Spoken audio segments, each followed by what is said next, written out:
Hello dear students, good morning, how are you? So since from the last period we are in the continuations of the topic inheritance and variation और इस chapters में last time हमने जो पढ़ाई किया था it was about the monohybrid cross and monohybrid ratio and then law of dominance and segregations that based on the monohybrid cross. तो Mendel's के टोटल 3 लॉज हैं और वो 3 लॉज ऑफ इनहेरिटेंस में से 2 लॉज हम पढ़ चुके हैं जो कि मोनोहाइब्रिड क्रॉस पे बेस्ड है एंड जो थर्ड लॉ है that is called the law of independent assortment is based on the dihybrid cross. तो पहले डायहाइब्रिड क्रॉस किसको कहा जाता है इसके बारे में हम देखते हैं. तो let's see about the dihybrid cross. The dihybrid cross is defined as the cross between the two homozygous parents. You know homozygous means the pure parents which having the similar pairs of the allele or the genes for a particular trait. तो cross between the two homozygous और pure parents differing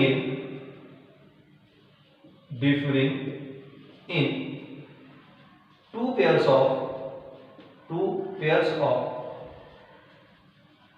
contrasting characters.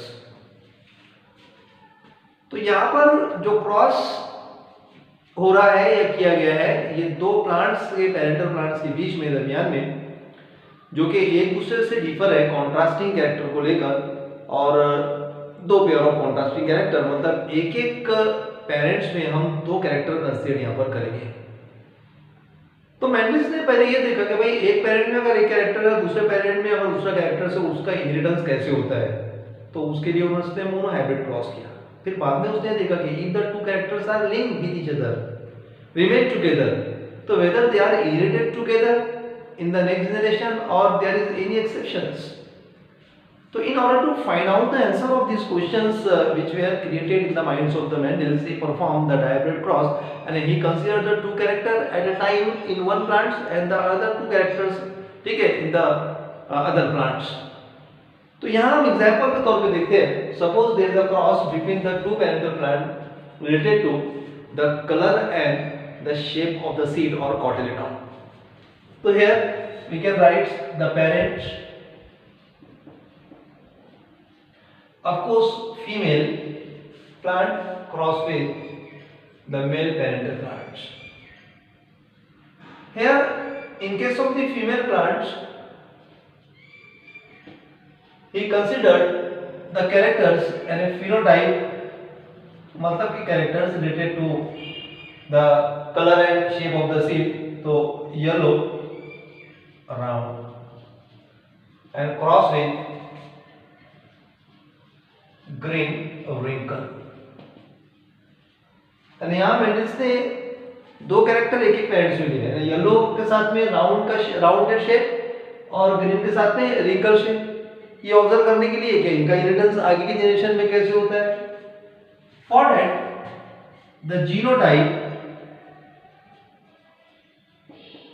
is capital Y or capital R as this is homozygous pure और dominant है character.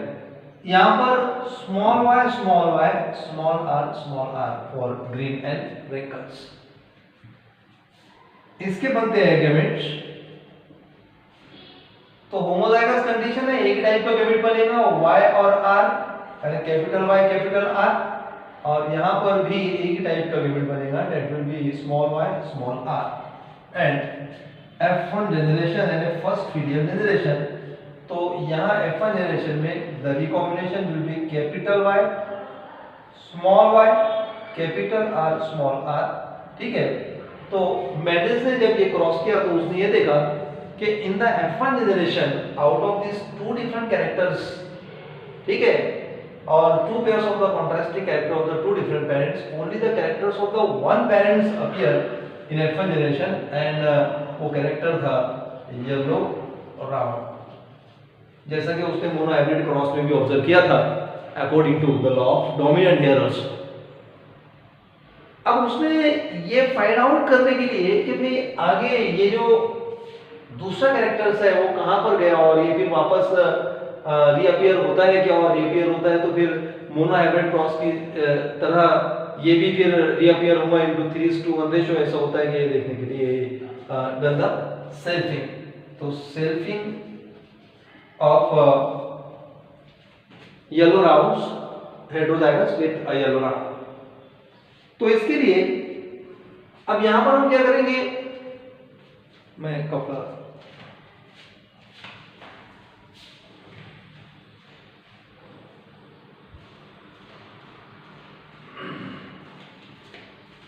हाँ, तो यहां पर हम क्या करेंगे कि इसका सेल्फिंग देखेंगे and in order to obtain the F2 generation.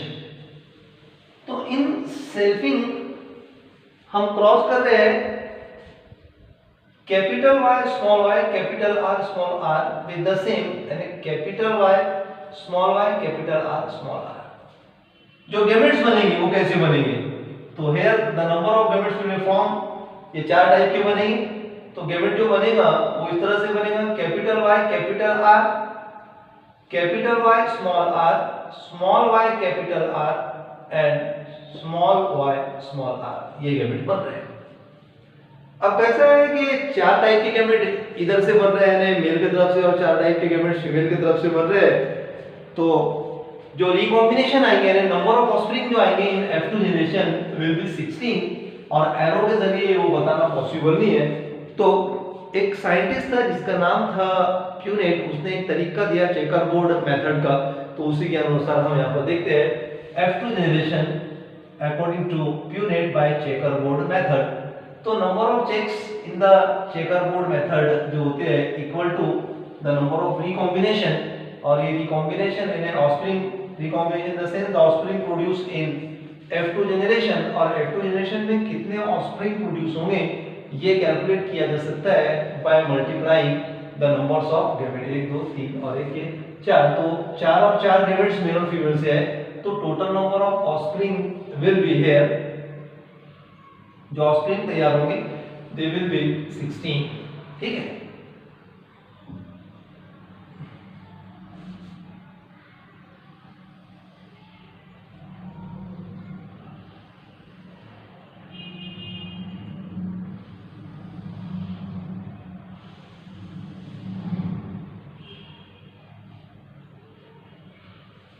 तो F2 जनरेशन हम ले रहे हैं, इधर एक साइड में हम लेंगे द गैमेट्स ऑफ मेल और दूसरी साइड में लेंगे the gametes produce by the female.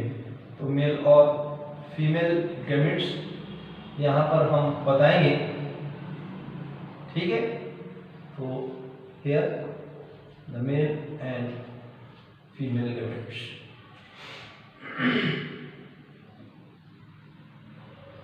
तो capital Y capital R capital Y small r small y capital R and small y small r।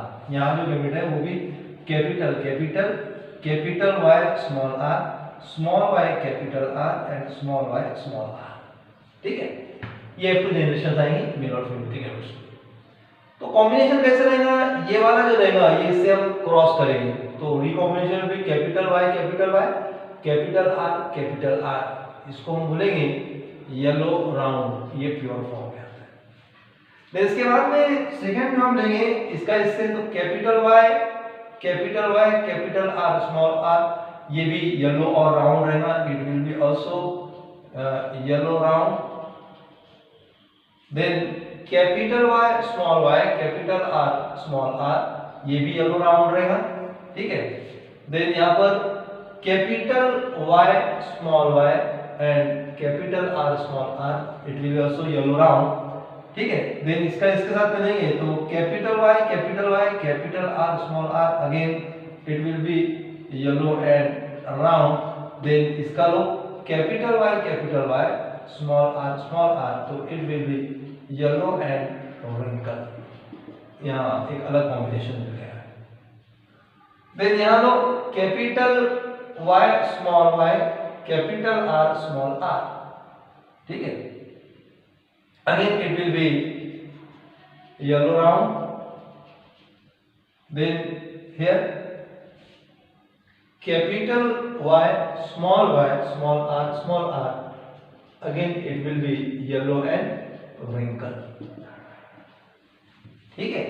Then यहां लेते हैं capital Y small y, capital R small r, yellow round, then capital Y small y, capital R small r, yellow round, then small y, capital R, this is green and round, ये new combination यहाँ पर आता है, ठीक है। और यहाँ का यहाँ लेते हैं तो small y, capital R small r, this is also green and round but heterozygous. यहाँ इसका लेते हैं capital Y small y, capital R small r, yellow round, then capital Y small r small r, this is yellow and wrinkle यहाँ आता है। Then ये और ये लेते हैं तो small y, capital R small r, this is green and round, ठीक है। And small y, small r, this is green and wrinkle. तो these are the offspring produced in the F2 generation, 16 offspring। अब मेंडिस ने ये सोचा था कि भाई येलो राउंड और ग्रीन रिंकल का रेशो 3:1 आना चाहिए, जैसे कि मोनो हाइब्रिड क्रॉस में आया था। तो उसने देखा यार वैसा रेशो नहीं आता है और फिनोटाइपिक रेशो बदल जाता है। तो फिनोटाइपिक रेशो कैसा बनता है यहाँ पर, तो ही काउंटेड कि भाई कितने प्लांट क्या आ रहे हैं। तो इसमें अगर हम देखते हैं चेकरबोर्ड मेथड में तो 1 2 3 और ये 1 4, ठीक है। उसके बाद में 5 6 7 8 और 1 9, तो 9 जो आते हैं वो आता है yellow and round. Yellow round कितने हैं 9। तो जो रेशियो आएगी the phenotypic ratio, this will be also called, इसी को कहा जाता है डायहाइब्रिड रेशियो। फिनोटाइपिक रेशियो और डायहाइब्रिड रेशियो ये आती है 9:2, यानी येलो राउंड 9 आ गए। उसके बाद में दूसरा कॉम्बिनेशन कौन सा है, तो येलो और रिंकल। तो ये येलो रिंकल 1 2 और एक यहाँ पर 3, तो 1:3। देन उसके बाद में ग्रीन और राउंड हम देख सकते हैं यहाँ पर, तो ग्रीन और राउंड 1 2 और ये 1 3, तो 1:3। और आखिरी पर ग्रीन और रिंकल ग्रीन रिंकल जो है ये आता है 1। तो ये आगे इसकी phenotypic ratio, this is called 9:3:3:1। तो मेंडिस ने यहाँ पर ये डायहाइब्रिड क्रॉस को स्टडी किया और इस पर ही propose the law of independent assortment, यानी in the law of independent assortment so called Mendel third law of inheritance, ठीक है। उसने ये बताया कि if the cross is made between the two parent differing in two pair of contrasting character, then inheritance of the characters जो होता है not depend upon one another, it's occur independent of each other.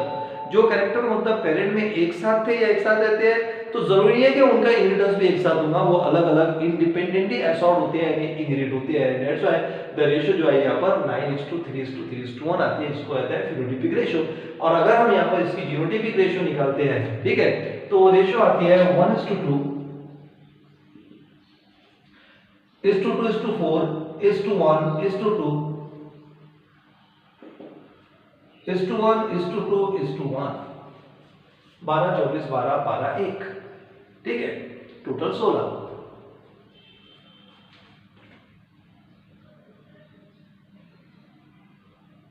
इसको कहा जाता है genotypic ratio. मतलब ये कौन कौन से मतलब जीनोटाइप आए यहाँ पर उसकी रेशियो होती है, ठीक है। तो इसके बाद का जो पार्ट है we will discuss in the next video lecture. Thank you.